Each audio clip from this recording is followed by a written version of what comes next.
ನಾಪಕ್ಲು ಸಮೀಪದ ಕಕ್ಕಬ್ಬೆಯ ಪಾಡಿ ಇಗ್ಗುತಪ್ಪ ದೇವಾಲಯದಲ್ಲಿ ಸಿಂಹ ಮಾಸದ ಆರಾಧನೆ ಶ್ರದ್ಧಾಭಕ್ತಿಯಿಂದ ಸಂಪನ್ನಗೊಂಡಿತು.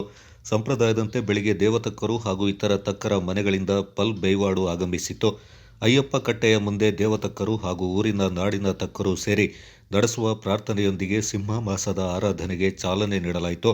ತುಲಾಭಾರ ಸೇವೆ, ಮಹಾಪೂಜೆ, ನಿತ್ಯ ಪೂಜೆಯ ಬಳಿಕ ಇಗ್ಗುತಪ್ಪ ದೇವರ ಉತ್ಸವ ಮೂರ್ತಿ ದಿವ್ಯ ಅಲಂಕೃತ ಭೂಷಿತವಾಗಿ ದೇವಸ್ಥಾನದ ಪ್ರಾಂಗಣದಲ್ಲಿ ಭಕ್ತರಿಗೆ ದರ್ಶನ ನೀಡಿದ್ದಲ್ಲದೆ ನಿತ್ಯ ಬಲಿಯೊಂದಿಗೆ ಉತ್ಸವ ಸಂಪನ್ನಗೊಂಡಿತು.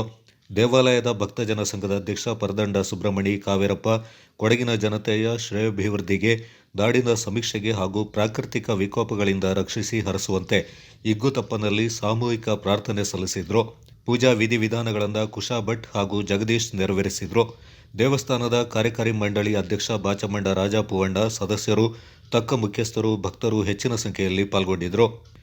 ದುಗ್ಗಳ ಸದಾನಂದ, ನಾಪಕ್ಲು, ಕೊಡಗು ಚಾನಲ್.